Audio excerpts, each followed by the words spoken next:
진실 추적자 사건 반장 시작합니다. 저희도 전해드렸던 소식이죠. 배우 최민수 씨의 이 오토바이 교통사고 말입니다.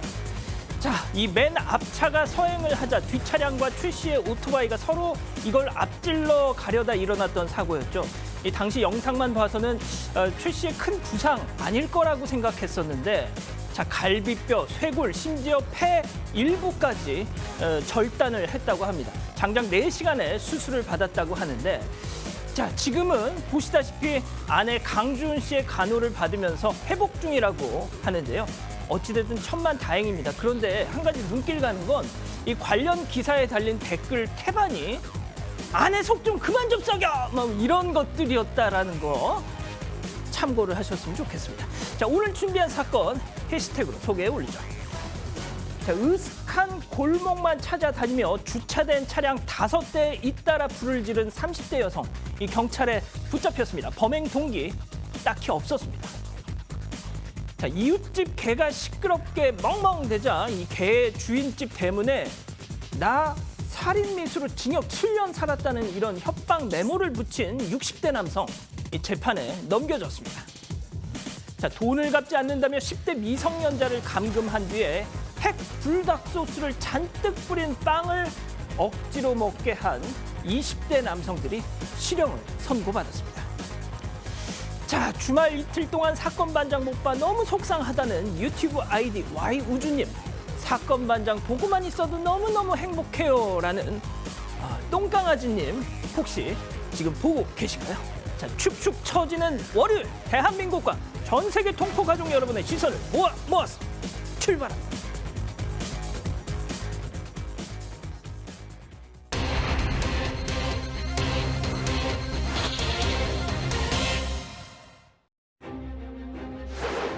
대전에서 30대 여성이 주차장 4곳을 다니며 차량들에 불을 지른 혐의로 붙잡혔습니다. 마취 상태의 여성 환자를 성추행해 징계를 받은 수련의가 다른 대형 병원에서 근무하고 있다는 사실이 드러났습니다. 오늘의 주요 사건을 알아봅니다. 자, 오늘도 변함없이 사건 반장 시작합니다. 사회부 백민경 기자, 백성문 변호사, 승재현 형사법무정책연구원 연구위원, 김은배 전 서울청 국제범죄수사팀장, 그리고 박준혜 수호선생님 나오셨습니다. 안녕하세요. 네, 안녕하십니까? 이 팀장님 지난주에 왜 안 나오셨어요? 지난주에요. 예. 뭐 일이 있었는데 예. 여기 작가분이 안 불러주시더라고요. 그래서 안 나왔죠. 그럴 리가 없는데. 그렇습니다. 아니, 아무튼 다름이 아니라 제가 네. 팀장님 며칠 전에 유튜브 나오신 걸 봤어요. 네네. 그런데 진짜 막 이런저런 무용담을 막 설명해 주시던데. 네네. 제가 제일 인상적이었던 거, 광명 사거리파. 그렇죠. 거기를 뭐 일망타진하셨다고. 일망타진은 했는데 일망타진을 했어도 뿌리를 완전히 뽑은 거 아니기 때문에 예. 그 잔당은 남아 있다. 근데 그 무용담을 설명하시면서 네네. 지금이야 뭐 방검복 같은 게 다 지급이 돼서 이렇게 하지만 그렇죠. 당시만 해도 워낙 그런 어떤 시설, 어떤 설비 같은 게, 장비 같은 게 좀 부족했던 터라 팀장님 그때 혹시 뭐 회칼 같은 걸 들고 있을까봐 그렇죠. 몸에 전화번호부를 넣고 들어가셨다. 그 옛날 선배들이 사실은 그 당시에 그 조직폭력배들이 그 말씀하신 회칼, 일명 사시미 칼이라고 하는데 그걸 소지하기 때문에 그게 찔리면 사망할 수도 있잖아요. 그러니까 예. 선배들이 옛날에 전화번호 고책이 있었어요. 두꺼웠거든요. 그게 잘 안 들어가기 때문에 선배들이 잠바에다가 전화번호를 넣고 저는 젊고 건강하니까 맨몸으로 들어간 거죠. 아이고, 이런 큰일 날 짓 하셨네. 아이고. 운동을 잘하니까 제가 앞장서라고 하니까 앞서서 들어간 거죠. 괜찮으셨어요? 네, 그때 들어가서 확실하게 건거했기 때문에 네. 그 조직폭력배들이 칼을 뽑기 전에 빨리 건거했기 때문에 무사히 한 명도 안 다치고 소탕을 했던 거죠. 천만다행입니다. 네. 정말 우리 팀장님, 우리 방송하시면서 진짜 뭐 옛날 그런 무용담, 일화들, 에피소드 많이 좀 소개해 주세요. 시간이 되면 예. 또 앵커가 질문을 해야만 제가 막 하게 되면 예. 너무 튄다고 하니까 아니, 실망하겠습니다. 전혀. 저는 그게 궁금합니다, 솔직히. 그렇습니까? 알겠습니다. 알겠습니다. 자, 계속 차근차근 이제 앞으로 듣기로 하고요. 오늘 사건 먼저 체크포인트 짚어보죠. 특별한 이유입니다. 자, 이게 대전에서 벌어진 사건이죠? 네, 지난 주말에 대전에서 벌어진 일인데요. 이 차량 5대가 갑자기 이제 불에 타기 시작합니다. 이게 30대 여성이 돌아다니면서 주차장에 세워져 있는 차에다가 불을 낸 건데요. 이렇게 해서 옆에 있는 차까지 또 불이 번져서 총 2억 원 정도. 지금 보시면 이제 차 앞부분이 타고 있는 거 보이시죠? 예. 저 오른쪽에 있는 차에도 불이 옮겨 붙어가지고 피해가 꽤 컸다고 합니다. 네. 자, 이게 그럼 어쩌다 불이 시작된 건가요? 일단 경찰이 조사를 해본 결과 이 36살 여성이 지금 보시면 지금 차에다 불이 타고 있는데 차에다 어떻게 불을 붙였을까요?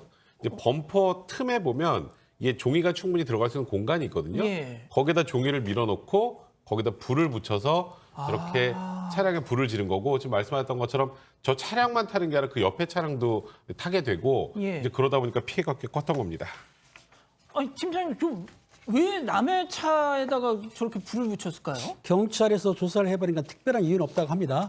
이제 그 방화는 심리가 두 가지인데 하나는 방화를 하면서 쾌감을 느끼는 사람이 있는데 또 아니면은 방화를 하면서 원한으로 하는 수 있지 않습니까? 근데 아직까지는 조사 내용을 보면은 원한이든지 어떤 쾌감을 위한 건 아니고 그냥 무작위로 그냥 아무 이유 없다고 하니까 좀 이상한 사람인데 아무튼 이 여성은 CCTV 사각지역을 통해서 사내를 불을 질렀고요. 또 그리고 집으로 돌아갔다가 다음 14일 날 다시 나와서 할 때에 아마 경찰들이 인적사항을 파악한 것 같아요. 파악했기 때문에 체포영장을 갖고 있다가 잠복하고 있었죠. 그러니까 다시 또 한 차를 불을 지르려고 할 때 체포를 했기 때문에 실제적으로는 이 여성의 행동 반경을 알고 있었던 거죠. 다행히 잠복해서 현행범으로 잡았기 때문에 더 이상 방화를 못하게 된 거죠. 아, 그렇군요. 자, 지금 말씀드린 대로 승 의원님, 네. 이 여성은 경찰 조사에서 특별한 이유 없이 불을 질렀다라고 하는데 보통 이런 방화범의 범죄 심리와 관련된 이런저런 뭐 분석 많잖아요. 뭐 보통 이런 게 있습니다. 뭐 성격장애 비율이 높고 직업적 지위나 학력이 낮은 특성을 보인다. 그리고 미혼의 방화범이 압도적으로 많다. 뭐 이런 등등이 있는데 승 의원님 어떻게 좀 보세요? 뭐 방금 우리 팀장님께서 말씀 잘 주셨는데 지금 뭐 경찰에서 한 진술은 뭐 특별한 이유가 없다라고 이야기를 하지만 말씀 주신 바와 같이 방화범들이 가지고 있는 가장 대표적인 것은 다른 사람의 재물이 화재로 소실되는 걸 보고 자기가 갖고 있던 그 스트레스를 그 불로 통해서 스트레스를 푸는 방법, 이게 일인 것이고 두 번째는 자기가 굉장히 내면적으로 억눌려 있는 상태예요. 맞아요. 그런데 그걸 외부에 표출하기는 어렵고 그 대상이 특별하게 정해지지 않았기 때문에 불특정 다수에게 있는 어떤 공공 기물을 이제 저렇게 방화를 하는 그런 모습이라서 사회적인 억눌림이 있는지를 조금 살펴봐야 될 것 같은데 저희들이 지금 다 논의하겠지만 경찰에서 정확하게 범행 수법을 정확하게 설명을 하지 않았잖아요. 방금 변호사님 말씀 주신 대로 차의 앞에 있는 그 여백의 공간에 그 종이를 끼워서 불을 붙였다는데 종이에 끼워서 불이 붙을 정도는 아닌 것 같아요. 그 전에 분명히 다른 어떤 여러 가지의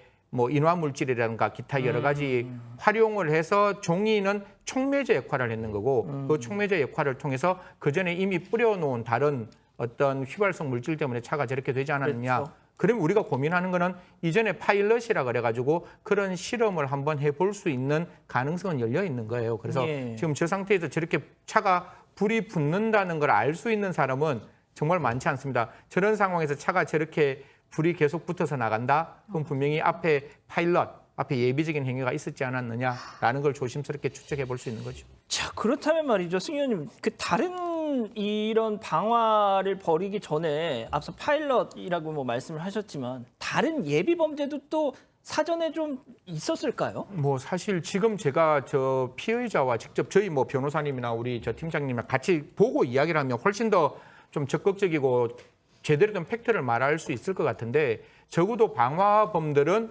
단순하게 한 번 하는 방화범보다는 연속적으로 계속하는 상습의 효과가 훨씬 더 많기 때문에 그런 부분에 대해서는 방화는 첫 번째 여죄를 두고 확인하는 수사가 필요하다. 그리고 이 외에 다른 여죄가 있다면 그런 여죄까지 함께 같이 살펴야 되고 더 중요한 것은 그냥 이 사람을 일정 기간 구치소나 아니면 일정 기간 교정시설에서 이 사람의 자유를 격리시키고 나온다 할지라도 이 사람이 가지고 있는 이 방화의 습벽을 고치지 않는다면 그러니까요. 똑같은 사회적인 위험은 또 발생할 수 있으니까요. 이런 부분에 대해서도 정확히 이 사람의 심리 상태가 어떤지 그리고 분명히 치료받을 수 있는 상황이라면 그 형기를 예. 살고 난 다음에 반드시 치료가 필요하다는 그런 어떤 재판부의 명령이 필요하지 않을까 그렇게 생각합니다. 예, 저 백 변호사님, 그 네. 정말 벼랑간 뭐 진짜 아닌 밤중에 뭐처럼 이 차가 소실된 이 5명의 차주들 어떻게 합니까 이거? 사실 차주들은 여성이 배상을 해줘야 될 텐데 여성이 재력이 있는지를 체크를 해야 될 것 같고요. 이제 합의가 되지 않는다면 여성의 형량은 더 올라갈 수밖에 없을 것이고, 이제 이런 경우에 자동차에 불을 놓는 범죄는 이제 두 가지로 나누어지는데, 우리가 예를 들어서 그 안에서 사람이 살기도 하는 그 캠핑카 같은 경우에는 현주건조물 방화죄하고 똑같이 처벌됩니다. 그러니까 굉장히 중하게 처벌되는데, 지금 우리가 일반 승용차에서 살진 않잖아요. 그렇죠. 그래서 저 경우에는 이제 일반 자동차 방화죄에 해당해서 2년 이상의 유기징역형에 처해질 수 있는데, 조금 전에 말씀하셨던 것처럼 이런 류의 범죄는 이게 계속 반복이 되는 경우가 많기 때문에 맞아요. 지금 뭐 구속영장을 이제 경찰에 신청한 상황인데, 재범의 위험성이 너무 큽니다. 이거는 그냥 불구속 상태로 이제 수사를 하거나 재판을 하게 되면, 그래서 영장은 반드시 좀 발부가 돼야 될 상황이 아닌가라는 생각이 좀 듭니다. 알겠습니다. 캠핑차에 불을 낼 경우에는 현주 건조물 방화죄가 적용이 되는군요. 알겠습니다. 첫 번째 사건 이렇게 정리하고요. 두 번째 사건 체크포인트 짚어보죠. 엽기 인턴 몰랐다. 자, 지난 2019년 한 병원에서 수련 과정 중이던 이 수련의가 이 여성 환자를 성추행하고 성희롱성 발언을 했던 사건, 저희도 전해드린 바 있는데, 자, 일단 본격적으로 얘기를 전해드리기 전에 백 기자가 다시 한번 좀 정리를 해주시죠. 예, 이게 2019년에 있었던 사건인데요. 이게 좀 내용이 너무 그래서 전해드려야 될지 좀 고민이 되는데, 서울의 한 대형 병원에서 이제 수술실에서 있었던 일입니다. 여기 인턴으로 들어왔던 의사가 이제 여성의 신체 부위를 먹을 수 있느냐, 뭐 좀 확인해보고 싶다, 이 환자를 더 만지고 싶어서 여기 있겠다, 이런 발언을 해서 신고가 됐습니다. 그래서 서울 송파경찰서는 지난 2월에 이 수련이에게 준강제추행 혐의를 적용해서 이 동부지검에 사건을 송치한 상태입니다. 자, 저도 기억이 나는데요. 그렇게 정말 청원까지 올라오고 논란이 정말 커지니까 이 병원, 이 수련이가 있었던 당시의 병원에서는 징계 처분, 해임 절차에 들어갔습니다. 자, 그런데 해임 처분이 끝내 이루어지지 않았다고요. 참 이해할 수 없는 상황인데요. 맨 처음에 이제 이런 일이 불거지니까 형사처벌을 별개로 하고 일단 징계도 진행이 되지 않겠습니까? 그래서 처음에 정직 3개월이 결정이 됐다가 수련 취소 결정이 나면서 이제 해임 절차를 진행하려고 했습니다. 그런데 이제 우리가 해임 절차를 진행하는 과정에서 퇴사를 해버리면, 사직서를 내버리면, 그러면 이미 나갔으니까 해임이 되지 않잖아요. 예. 그래서 해임 처분을 받지 않은 상태로 이 병원에서 그만두게 된 겁니다.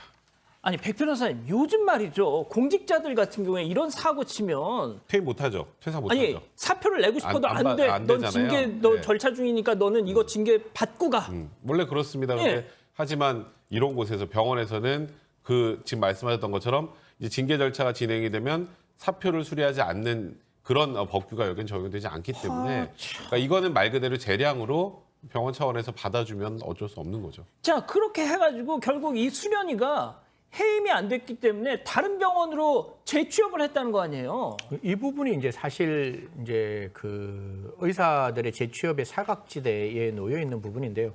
아까도 수련 취소가 됐으니까 이 친구가 이제 이 사람이 대학교를 졸업하고 국가시험을 치고 난 다음에 인턴 수련하는 A 병원에서는 수련이 안 듣는 거예요. 그러니까 다시 B라는 병원에 가서 나 인턴 한 번 더 할래요 라고 이제 지원을 하니까 그 B라는 병원에서 좋아, 우리 병원에 와서 그러면 너 다시 인턴 해 라고 했는데, 그러면 이제 이 문제가 발생하고 난 다음에 그 B란 병원에 대해서 이야기를 해서 물어봤습니다. 이 사람 왜 지금 저 성범죄에 혐의가 있는 사람인데 왜 취업을 시켰나요? 라고 하니까 사실 A란 병원에 징계받은 사실은 어디에서 살펴볼 수 없는 것이고, 그건 개인 병원에서의 징계였으니까. 그다음에 공식적으로 이 사람이 지금까지 아까 강제추행의 혐의였는데 여기에 대해서 아직 확정 판결이 안 나왔는 것 같아요. 그러다 보니까 이 범죄 혐의도 지금 전과기록 조회 보고서 같은데 안 나와 있었기 때문에 그런 부분에 사각지대에 놓여 있는 것이고, 가장 중요한 것은 앞으로도 이런 경우가 많이 발생할 수 있기 때문에 적어도 병원에서 취업을 하는 의사 선생님들에게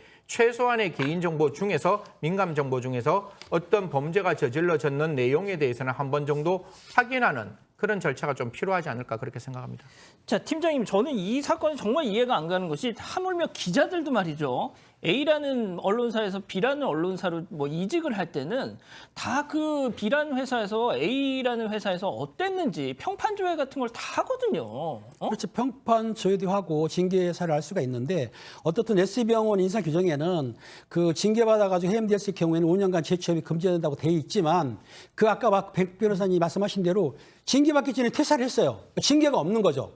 그러니까 그런 걸로 빠져나갈 수 있는 거고 알다시피 의사라는 그 직업군도 자기들만의 리가 있거든요. 자기끼리 아껴주는 게 있어요. 그리고 이걸 보면은 2019년부터 20년 사이에 아마 장기간 공백이 있었는데 그걸 철저하게 면접할 때 조사를 했어야 되는데 아마 그걸 하질 않고 그냥 넘어갔어요. 그러니까 그 면접 상태에서 이력서나 써낼 때 본인이 불리한 걸 쓴 사람은 없죠. 좋은 것만 쓰겠죠. 그 불리한 걸 찾아야 되는데 그 심사위원들이 경찰관도 아니고 검찰서관도 아니고 그냥 자기들끼리 리그이기 때문에 좋은 게 좋다고 넘어갔기 때문에 이런 문제가 생겼다고 보는 겁니다. 자, 백 변호사님, 저는 네. 뭐 아무리 그런 설명을 뭐 서울대병원 측의 입장을 들어도 잘 납득이 안 됩니다, 솔직히. 그러니까 그런 거죠. 그러니까 뭐 범죄 이력을 조회했는데 나오지 않았다. 그거는 뭐 처벌 전이니까 나오지 예. 않았던 거고 어. 징계 여부에 대해서는 사실관계를 확인을 못했던 거고. 근데 그쪽에서 솔직히 통보를 안 의사 해줬으니까. 사회라는 게 말이죠. 솔직히 야 누가 뭐 그랬다더라 하는 정도 소문은 다 돌지 않을까요? 저도 그럴 거라고 생각하는데 뭐 일단 서울대병원에서 그걸 알았다면은 재취업을 시키진 않았겠죠. 그러니까 그 부분을 그렇긴 소홀했다라는 부분에 대해서는 비판을 받을 것 같은데 더 큰 문제가 있습니다. 지금 이 의사 지금 뭐 거의 별 이변이 없는 이상 이제 형사재판에서 유죄 판단을 나올 거란 말이에요. 아, 예, 예. 중강제추행은 중강제추행이 나오면 이제 서울대병원에서 해임시키면 되잖아요, 그죠? 예. 그죠? 근데 서울대병원에서 해임 못 시킵니다. 왜요? 서울대병원에 있을 때 한 일이 아니잖아요. 아, 그 전 병원에서 있었던 일이 서울대병원의 징계를 밟을 만한 서울대병원을 다니면서 한 일이 아니에요. 그러니까 서울대병원 입장에서는 당장 어떻게 할 수 있는 방법이 없는 거예요. 유죄 판단이 나와도. 그리고 지금 이 사람 같은 경우 2월이 되면 인턴 과정까지 다 수료하게 되거든요. 이제 더 황당한 건 이 사람의 의료 면허도 박탈할 방법이 없다는 겁니다. 아, 의료 면허까지요. 아니 그래서 제가 이 관련 좀 자료를 좀 찾아봤더니 뭐 저는 이건 극히 일부 의사들에 국한된 얘기라고 저는 확신합니다. 자, 의사들 사이에선 그런다는 거예요. 우리는 의료법 말고는 무서운 법이 없다. 그런다는 거예요. 그게 무슨 소린가 했더니 횡령, 배임, 절도, 마약, 강간, 심지어 살인을 해도 의사 면허는 현행법상 취소가 안 되기 때문에. 이 부분 때문에 제가 지금 민주당에 있는 대변인 신 의원하고 같이 전수조사를 한번 해봤어요. 도대체 의사들의 면허를 취소시킬 수 있을 만큼 강력범죄가 의사들 사이에 얼마만큼 많이 일어났느냐라고 보는데 사실 의사들 중에 뭐 살인을 했는 경우는 없는데 가장 대표적인 게 지금 같은 성추행, 그다음에 중강간 이런 어떤 성범죄와 관련된 부분들이 좀 많아요. 그다음에 이제 그 의료 관련된 여러 가지 어떤 면허 대여 이런 부분들이 있어서 과연 어느 범위까지 그 의료법상의 면허를 취소할 것인지에 대한 고민을 조금 하고 있는데 가장 중요한 거는 의료법상 면허가 취소되는 가장 대표적인 사유는 자기가 문제가 있어야 돼요. 의사인데 의사가 마약 중독되면 뭐 치료할 수 없는 거잖아요. 의사가 저기는 이제 검치산인데 지금 같은 경우에는 사리 분별력이 완전히 떨어지는 상태를 검치산이라고 이야기를 해요. 그래서 검치산자가 되었다든지 아니면 다른 제3자에 아까 말씀드렸다시피 면허를 대여했다든지 그다음에 진료비를 거짓 청구했을 때만 가능하기 때문에 지금 앵커께서 말씀 주신 바와 같이 그런 횡령, 배임, 사기, 절도, 심지어 성폭행, 더 나아가 살인범죄가 된다 할지라도 이런 부분에 대해서 바로 직접적으로 의사 면허가 취소되는 규정들은 아직 없기 때문에 이런 부분에 대해서 좀 국회가 적극적으로 좀 들여다봐야 될 것 같아요. 이렇게 의사 스스로 진료 못하는 정도 그리고 의료법상의 위반이 아니더라도 개인적인 어떤 성범죄라든가 강력범죄를 저질렀을 때에는 그 사람에게 누가 치료받고 싶겠어요. 그 환자들의 마음을 좀 이해하셔가지고 적극적인 면허 취소나 정지 사유를 좀 만들어야 되지 않을까 그렇게 생각합니다. 자, 백 변호사님, 이게 네. 지금 우리 가족 여러분들도 아니 도대체 지금 국회는 뭐 하고 있냐 지금 솔매님이 딱 그런 말씀 하시는데 이러면 불안해서 이거 어떻게 합니까 이거 환자들 사실 입장에서. 대부분의 직역이 금고 이상형을 선고받으면 그러니까 예를 들어서 저희 같은 경우 변호사 같은 경우도 면허 취소할 수도 있거든요. 그러니까 다 있어요 대부분. 근데 사실 뭐 이게 의사 단체 때문에 국회가 부담을 느껴서 그런지 모르겠는데 이런 일들이 있을 때마다 사실 면허를 취소할 수 있게 그 재량이라도 줄 수 있는 그런 법은 만들어야 되는데 이 금고 이상형이라고 그러면 너무 그냥 아주 일반적인 범죄까지 다 들어간다고 해서 또 의사협회에서 반대를 한다면 예를 들어서 뭐 살인, 성범죄 같은 아주 일정하게 죄명을 정해서 그런 범죄를 저질러서 금고형을 선고받는 경우에는 취소할 수 있도록 하는 조항 정도는 그러니까요. 최소한 만들어야 되는데 예. 그런 부분들이 잘 되지 않고요. 그리고 지금 면허 취소 되게 힘들잖아요, 의사분들. 근데 면허가 취소돼도 1년에 3년 안에 재교부 신청까지 가능합니다. 아, 정말 그런 또 이중 장치가 네, 있군요. 그렇죠. 그러니까 물론 의사의 신분 보장이라는 것도 굉장히 중요한 아니, 가치이긴 물론이죠, 합니다만, 물론. 예. 그러니까 우리 이제 의사를 찾아가야 될 일반 국민들 입장에서 이걸 전혀 모르고 진료를 받는다는 건 좀 그렇지 않나요? 예. 이런 부분들에 대해서는 지금 국회에서도 다양한 논의가 있긴 한데 아직까지 현실화되지 못한다는 건 좀 아쉬운 부분입니다. 알겠습니다. 자, 오늘 사건 이 정도로 마무리하고요. 다음 오늘 인물 이어갑니다.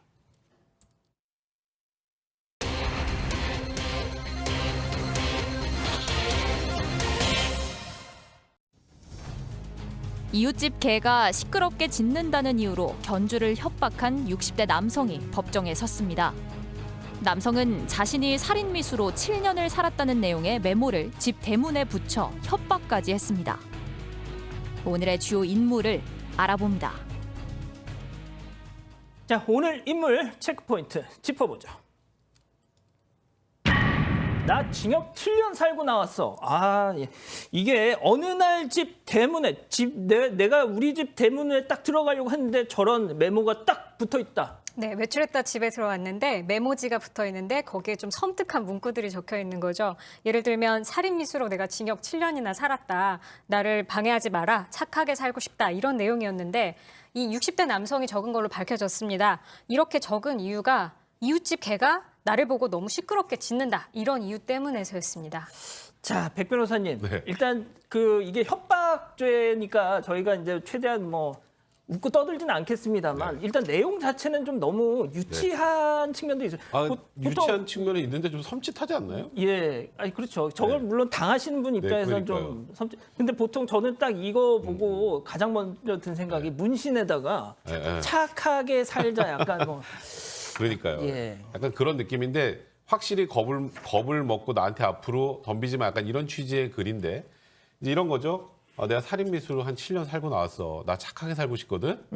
나한테 시비 걸지 마 이렇게 딱 붙여놓으면 그 아까 이 지금 남성에게 짖었던 개를 가지고 있는 이 집 주인 입장에서는 사실 굉장히 섬찟할 수 있죠. 그럼요. 거기다가 이제 죄명도 살인미수니까. 그죠? 근데 이 남성 나중에 알고 보니까 징역 7년 살고 나고 맞습니다. 경북 청소년 교도소에 진짜 징역 7년을 살았는데 살인 미수는 아니었고 이제 폭력에 관련된 저거였다고 하는데 아마도 저 남성은 이 상대방의 최대한의 겁을 주기 위해서 죄명을 살인 미수로 바꿔서 붙여놓은 게 아닌가 싶습니다. 야, 진짜 살인 미수와 폭력은 어감 차이가 천양지차죠. 자, 그래도 팀장님, 저 메모를 본 견주가 그래도 그냥 뭐 소극적으로 벌벌 떨기만 한 게 아니라 그래도 그걸 붙인 그 폭력전과 그 사람한테 가가지고 항의를 했다고 해요. 그렇습니다. 협박인데 사실은 메모로 붙이고 협박이 되거든요. 그러니까 가서 항의를 하니까 나 착하게 살자. XX야 시비전 걸지 마라 이렇게 했는데 아까 말씀드린 7년을 살았다고 하지 않습니까? 그러면 이 7년 사는 이 남자분은 실제적으로는 간단한 폭력이 아닙니다. 상습폭력 내지는 조폭의 확률이 커요. 7년 사는 것은 완전히 산 거거든요. 그러니까 이제 우리가 문신을 보여주는 이유가 뭡니까? 딱 건들지 마 이거잖아요. 예. 문자로 했는데 항의하니까 더 기분 나쁜 거예요. 그렇게 했는데 어떻든 이 사람이 협박한 것에 대해서는 처벌을 받는데 알다시피 협박죄가 변호사님 아시겠지만 3년 이하 징역이 처하거나 500만 이하의 벌금이 할 수도 있거든요. 그런데 반 이상 불벌죄예요. 피해자가 처벌 원하면 처벌하고 처벌 원치 않으면 안 할 수 있는데 이 피해자가 너무 화냈던 것 같아요. 그래서 처벌을 원한다고 강력히 주장해서 아마 처벌을 하게 될 것 같습니다. 자, 여기서 또 드는 궁금증이 우리 팀장님 예. 보통 뭐 이렇게 진압하러 이렇게 딱 가셨을 때 네. 그 조폭들이 막 문신 이런 거 보여주면서 나 이럴 때 어떻게 대응하셨어요? 제가 두 가지인데요. 그 옷을 입고 있으면 안 보이지 않습니까? 예. 그러니까 등치 크다고 하더라도 재빨리 건강하면 되고 저희가 한번 사우나에서 건강한 적이 있어요. 아이고. 사우나 업체 연락이 영화에서 많이 봤는데 왔는데 그런 거. 사우나에서 완전히 문신이 크죠? 예. 그렇지만 뭐가 중요하느냐. 그 조직폭력배들은 자기들이 덩치가 크고 문신이 있기 때문에 일반인들이 시비 건다고 생각을 안 한다. 그러니까 제가 옆을 지나가도 이렇게 쳐다보기만 할 뿐 경계를 안 하거든요. 그때 재빨리 수갑을 채우는 거죠. 아, 그러셨군요. 네, 격투에서 채우는 것보다는 그 사람들이 허점을 노려서 채워야 되지 격투하면 한없죠. 아, 근데 사우나에 그 맨몸을 다 벗고 수갑을 들고 가셨어요? 우리는 이제 들어가는 거 아닙니까? 옷을 벗으려고 옷을 입고 들어가서 벗어야 되는데 그 조직폭력배들은 옷을 벗고 있었으니까. 아, 예. 그렇죠? 아, 그 건강가 쉬웠던 거죠. 알겠습니다. 자, 그런데 그 승 의원님. 네네. 그러니까 이렇게 저는 또 이 사연 이런 게 생각납니다. 저번에도 한번 얘기를 했는데 이런 뭐 나 착하게 살고 싶다 살인 미수로 7년 이 보통 버스나 이런 데서 이 볼펜 팔면서 목마른 사슴이 약간 또 그 생각도 난단 말이죠, 이게. 이게 시청자분들의 나이대를 정확하게 알 수 있는 이야기인데요. 그 방금 말씀하신 그 내용은 1980년대 후반 정도까지 있었던 고속버스를 타고 네, 가면 그래서 우리 백 기자는 모르고 있습니다. 그게 그러니까 무슨 소리가. 전혀 모르고 이렇게 거기 가서 이렇게 볼펜 하나 팔면서 나 착하게 살고 싶다. 네. 내가 어제 그 안양교도소에서 교정시설에서 나왔다 이러면서. 이렇게 이야기를 하면 사실 그 막상 앞에 있는 저희들 입장에서는 되게 무서웠던 그런 어떤 기억이 납니다. 지금 이 남자도 자기가 과거에 갖고 있던 범죄에 대한 반성이 아니라 자기가 과거에 받았던 그 범죄를 다른 사람이 협박 수단으로 사용하고 있다라는 점 때문에 저는 두 가지 감정이 드는 거예요. 왜 교정시설에서 이렇게 폭력배들에 대해서 좀 이렇게 개성교화에 대한 교정 프로그램이 제대로 이용되지 않고 그 7년을 살고 나왔음에도 불구하고 강아지가 짖는다는 소리에 옆집 사람에게 나 살인미수범, 나 당신에게 위해를 가할 거야 라는 말을 하도록 만들었을까라는 생각이 또 하나 이렇게 머릿속에 스쳐 지나가고 또 두 번째는 참 이 협박을 했는 사람이 참 한편으로는 측은지심이 드는 게 그냥 강아지 짖었으면 강아지 짖은 대로 그냥 가만히 있으면 되지 거기에 과거에 자기가 하지도 않았던 그러니까요. 살인미수 이야기를 하면서 그렇게 옆 사람에게 협박을 했다는 모습이 참 어떻게 보면 참 측은지심이 든다. 정말 이런 사람들이 과연 사회에서 얼마만큼 사회 구성원으로 활동할 수 있을까라는 생각까지 좀 들게 만드는 사건입니다. 예. 자, 백 변호사님 혐의를 인정했나요, 재판에서? 뭐 메모까지 있는데 혐의를 어떻게 인정 안 하겠어요? 혐의 인정을 할 때 이럴 때 이제 변호사들이 하는 게 이제 선처를 부탁하는 거죠. 혐의를 인정하면서 이 남성 아까 말씀드렸던 것처럼 폭력 전과가 몇 차례 있었던 것 같은데 그게 다 술 먹고 있었던 일이다.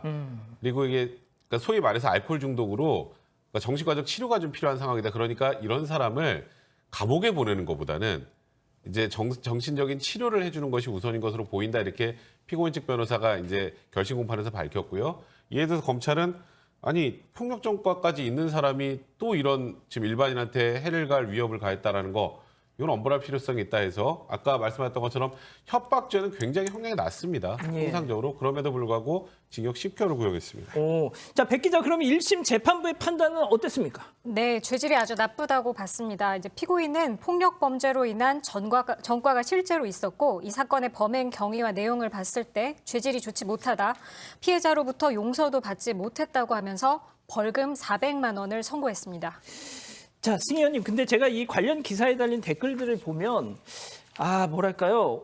물론 이 폭력 전과 있었던 사람 비난하는 게 뭐 많죠. 그런데 이 공동 생활 공간에서 이 개 짖는 소리 이거에 대한 심각성을 또 지적하는 댓글도 많았습니다. 좀 짧게 좀 부탁드릴게요. 이게 뭐 제가 지금 마당에 있는 집인지 아니면 이게 저 흔히 말해서 있는 아파트인지는 정확하게 나오지 않지만 마당에 있는 집이었다면 사실 강아지가 사람 지나가는데 짖는 거야 뭐 어떻게 뭐 용납을 해야 되는 부분이지만 그 강아지가 계속 짖고 있을 때 주인이 한번 나와는 봐야죠. 나와봐서 우리 아기가 왜 이렇게 짖고 있는지 한 번 정도 확인해야 되는데 그냥 강아지는 강아지대로 짖도록 냅두고 그게 저녁 뭐 10시부터 12시까지 계속 강아지가 짖었다. 그러면 당연히 주인의 입장에서는 그 부분은 조금 이렇게 살펴봐야 되는 거 아닌가. 같이 살아가는 같은 장소에서 한 사람만이 자기 주장을 하는 것은 좀 아니다. 이렇게 말씀드리겠습니다. 알겠습니다. 자, 오늘 인물 이 정도로 정리하고요. 다음 오늘 법 이어갑니다.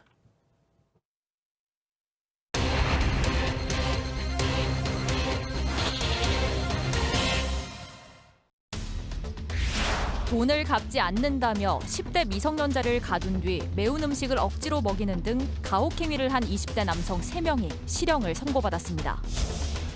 한 30대가 카드 매출 전표를 조작하는 방식으로 금은방 업주들을 속여 순금을 편취했습니다.